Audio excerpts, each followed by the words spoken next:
course, ma'am, ngayon habang sineselebrate yung birthday ni FPRRD, we're also expecting different activities, both from pro and anti-Duterte. And obviously, this is very divisive. So, what's your assessment on this? Do you see this as a failure on the part of government, not just on the part of administration, but on the part of VP Sara as well, considering that the brand of unity has always been the campaign of PBBM since day one?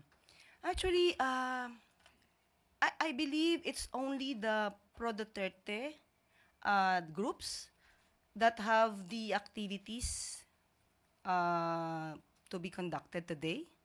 But with regard to the administration, we do not have any activity to celebrate the birthday. Po kasi ma'am sa Netherlands na mga victims na maggagawa rin ng activities. Well, anyway, hindi po natin kasi ito hindi natin mapipigilan kung ano mang gusto na gawing activity ng mga di umano mga biktima o yung mga nakikisimpatya sa mga naging biktima.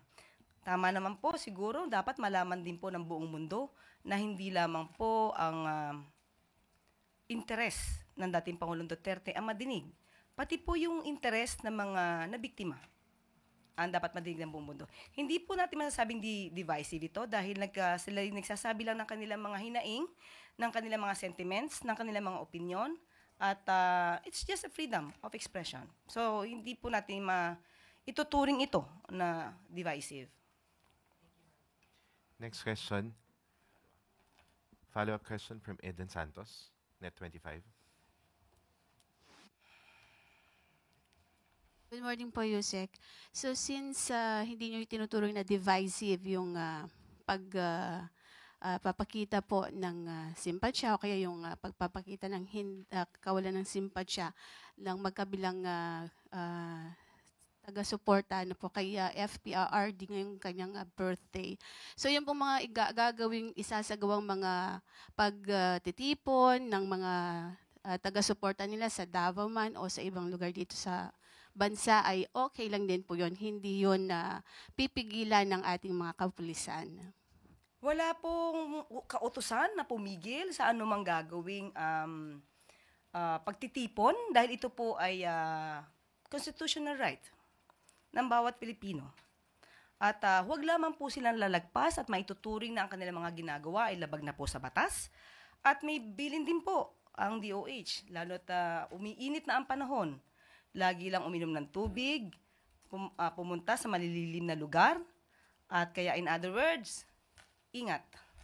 Ano na po yung mga parameters na pwedeng lumagpas sila sa limitasyon para naman po reminders lang din paalala doon sa mga magsasagawa ng mga pagtitipon or programa para sa birthday ni FPRRD po? Pag sumigaw na ibagsak ang gobyerno, isa yan. Kapag nagpatuloy ng pananalita para to sow fear, i-promote pa yung hatred sa government, bordering the line of inciting to sedition. Dapat alam po nila yan.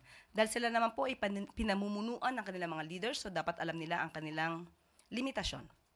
Ang bawat responsibilidad ay may kaakibat na obligasyon.